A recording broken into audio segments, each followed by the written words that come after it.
Welcome back to Ultra Prime Selections, everyone.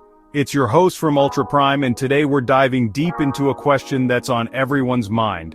What on earth do you do with $10,000 in the economic climate we're forecasting for 2025? It's not just about making a quick buck. It's about survival. It's about smart moves, and it's about setting yourself up to thrive when others are just trying to stay afloat. We're going to break down the realities, cut through the noise, and give you a no-nonsense game plan. Because let's be honest, the old rules, they're not just bent, they're broken. Now before we get into the nitty-gritty, and trust me, we have a lot to cover today. If you're serious about your financial future, if you want to understand the undercurrents shaping our economy, and if you want actionable strategies that actually make sense, then do me a quick favor. Smash that like button. It really helps the algorithm show this to more people who need to hear it. Make sure you're subscribed to Ultra Prime, and hit that share button to send this to anyone you know who's wondering how to navigate these choppy waters. Your engagement helps us keep bringing you this kind of in-depth analysis completely free. We're not here to sell you a dream, we're here to equip you with knowledge. The financial landscape is shifting rapidly, and those who aren't prepared are going to feel it the most. This isn't about fear-mongering, it's about being realistic and proactive. So, grab a coffee, get comfortable, and let's talk about how to protect your hard-earned cash and potentially grow it, even when the outlook seems bleak. We're going to cover the economic snapshot, what I'd personally do with 10 grand, the real deal on real estate, the hidden taxes eating your savings, and the tools you need to build long-term security. Let's get into it. Alright, let's not sugarcoat it. The Canadian economy, as we head towards 2025, is walking into what can only be described as a buzzsaw. For years we've seen warning signs, little tremors before the earthquake, and now those tremors are becoming much more pronounced. We're talking about systemic issues that have been papered over, propped up by cheap debt and government stimulus. But the bill is finally coming due, and it's a hefty one. It's crucial to understand this backdrop before you even think about investing a single dollar, because context is everything in finance. One of the biggest red flags, and one we've been talking about at Ultra Prime for a while, is household debt. It's now ballooned to over 180% of disposable income. Think about that for a second. For every dollar of take-home pay, Canadians on average owe more than $1.80. This isn't just a statistic, it's a ticking time bomb. When interest rates rise as they have been, or when incomes stagnate or fall, which is a real possibility in a recessionary environment, that debt becomes an anchor, dragging households down. It limits spending, it increases stress, and it makes the entire economy incredibly vulnerable to shocks. Then there's the real estate market, particularly in major hubs like Vancouver and Toronto. We've already seen prices dip quite significantly by 15 to 20% from their absolute peaks. Now some people might say, oh, that's just a correction, it'll bounce back. But what if it's not just a minor blip? What if it's the beginning of a much larger, more sustained downturn? The psychology of the market is shifting from FOMO, fear of missing out, to a genuine fear of overpaying, or worse, getting trapped in a negative equity situation. This isn't just about homeowners, it impacts construction, banking, and consumer confidence across the board. And let's look at the broader market. The TSX, Canada's main stock index, is showing signs of volatility that we haven't really witnessed since the 2008 financial crisis. Back then it was a global meltdown triggered by US subprime mortgages. This time the triggers might be different. Perhaps domestic debt, perhaps a global slowdown, perhaps geopolitical instability, but the underlying fragility feels eerily similar. When you see big swings, increased uncertainty, and a flight to safety, those are classic indicators that investors are nervous, and for good reason. The easy money era is over, so if you're feeling the squeeze, if your grocery bills are higher, if your mortgage payments are making you sweat, if your investment portfolio looks a bit shaky, understand this. You are absolutely not alone. Millions of Canadians are in the same boat. Okay, so we've painted a picture of the economic landscape and it's admittedly a bit grim. Now let's get practical. If I, personally, had an extra $10,000 landing in my bank account right now, heading into 2025, what would I do with it? Before you invest a single cent of that money into stocks, bonds, real estate, crypto, or anything else, you absolutely need what I call a financial bunker. This isn't the exciting part. This isn't where you dream of 10 times returns, but it is without a doubt the most crucial step, especially now. This financial bunker is your emergency fund. I'm talking about 3 to 6 months of essential living expenses, held in a form that is liquid, easily accessible, and above all, safe. This money isn't an investment in the traditional sense. It's not there to make you rich. Instead, think of it as insurance. It's insurance against job loss, unexpected medical bills, urgent home repairs, or any other financial curveball life decides to throw your way. And in an economic downturn, the likelihood of those curveballs increases dramatically. Why is this so important? Because without this safety net, any unexpected expense can force you to make terrible financial decisions. You might have to sell investments at a loss, take on high-interest debt like credit cards or payday loans, or even raid your retirement savings, incurring penalties and derailing your long-term future. Your emergency fund protects your actual investments from your life emergencies. It creates a firewall, allowing your long-term assets to stay invested and grow, even when short-term chaos erupts. So how much is 3 to 6 months of expenses? You need to sit down and calculate this honestly. Track your spending. What are your non-negotiables? Rent or mortgage, utilities, groceries, transportation, insurance, minimum debt payments. Don't include discretionary spending like vacations or dining out. This is about survival essentials. If your essential monthly expenses are, say, $3,000, then your emergency fund target is between $9,000 and $18,000. If that $10,000 gets you there, or significantly closer, that's its first and best purpose. Alright, let's talk about the elephant in the room. For many Canadians' real estate, for decades it's been touted as the can't-lose investment, a guaranteed path to wealth. Buy land, they're not making any more of it, right? Well, if you think real estate always goes up, I urge you to think again, especially in the context of 2025. This isn't your parents' real estate market anymore. The dynamics have shifted, and the bubble, in my opinion, is not just deflating, it's actively losing air, and potentially quite rapidly. We're already seeing significant price drops in major markets. Ontario and British Columbia, particularly the Greater Toronto Area and Metro Vancouver, have experienced declines of 15 to 20% from their peaks. And here's the crucial part. I believe it's just getting started. This isn't likely to be a quick V-shaped recovery. The factors that inflated this bubble, historically low interest rates, massive speculation, fear of missing out, and a period of easy money, are reversing.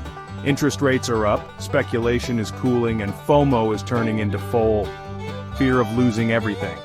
One of the biggest headwinds facing the Canadian real estate market, and something that will come to a head in 2025 and 2026, is the massive wave of mortgage renewals. Millions of homeowners who locked in at those rock-bottom interest rates of 1 to 2% a few years ago are now facing renewal at rates of 5%, 6%, or even higher. This translates to hundreds, if not thousands of dollars in increased monthly payments. For many households already stretched thin, this will be a breaking point.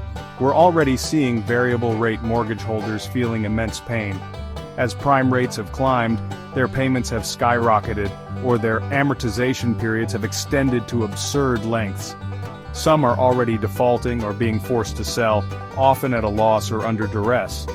This forced selling adds more supply to a market with dwindling demand, further pushing prices down. It's a negative feedback loop that can be very difficult to stop once it gains momentum. So, what's the strategy with your $10,000 in this environment? If you're not already in the market as a homeowner, my advice is pretty straightforward. Wait, rent, watch. This is not the time to be jumping in with a minimum down payment, leveraging yourself to the hilt. Cash is king in a down market, and being liquid gives you immense power. That $10,000 is far better kept in a safe, accessible place earning some interest, while you observe how the market unfolds. Now, let's talk about something that's silently eroding your purchasing power, a thief in the night for your savings: inflation. It's the tax you never voted for, the one that doesn't show up on your pay stub but hits you every time you go to the grocery store, fill up your car, or pay your bills. And here's a hard truth. The Bank of Canada, despite its mandates and public statements, isn't primarily focused on saving from inflation. Its actions often prioritize saving the banks and maintaining systemic financial stability, sometimes at the expense of the everyday person's wallet. The official inflation numbers, the Consumer Price Index or CPI, often paint a rosier picture than reality. They'll tell you inflation is 3%, 4%, maybe even 5%. But when you look at your actual expenses, the cost of food, shelter, energy, the things you to live, the real rate of inflation often feels much, much higher. I'd argue that for many Canadians, real lived inflation has been well above 8%, if not into double digits for certain essential categories. This isn't a conspiracy theory. It's about how CPI is calculated, what's included, what's excluded, and how it's weighted. So, what does this mean for your $10,000? It means that every single day that money sits idle, doing nothing, it's losing value. If real inflation is 8%, your $10,000 today will only have the purchasing power of $9,200 a year from now. The year after that, it's even less. This is the insidious nature of inflation. It's a guaranteed loss if your money isn't working for you, at least to try and keep pace. This is precisely why, once your emergency fund is secure, you make your money work, safely, but consistently. The challenge, of course, is finding investments that can offer a return that outpaces this real rate of inflation without taking on excessive risk, especially in the economic climate we've described.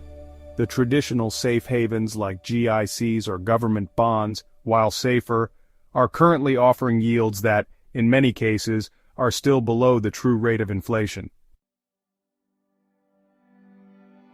Alright, we've talked about the economic storm, the necessity of an emergency fund, the perils of the current real estate market, and the silent killer that is inflation. Now, let's get into some practical tools and strategies for building long-term security with that $10,000, assuming your emergency fund is already squared away. This is where we move from defense to a cautious, strategic offense. The goal here isn't to get rich quick, but to build a resilient financial future, brick by brick. First up, for actually investing in Canada, especially if you're cost-conscious, Wealthsimple Trade is a fantastic platform. They offer zero-commission trading for a wide range of Canadian and US stocks and ETFs. This is huge because trading fees can really eat into your returns, especially when you're starting with a sum like $10,000. Every dollar saved on fees is a dollar that stays invested and working for you. They have a user-friendly interface, making it accessible even for beginners. This is where you can start dollar-cost averaging into diversified ETFs. For those who consider themselves more advanced investors or who want access to more sophisticated research tools, options trading, or a wider range of securities, Questrade is another excellent Canadian broker. While they do have some fees, they are generally very competitive, and the platform offers a robust suite of tools for in-depth analysis. If you're someone who likes to dig deep into company fundamentals or technical charts before making investment decisions, Questrade provides the resources to do that effectively.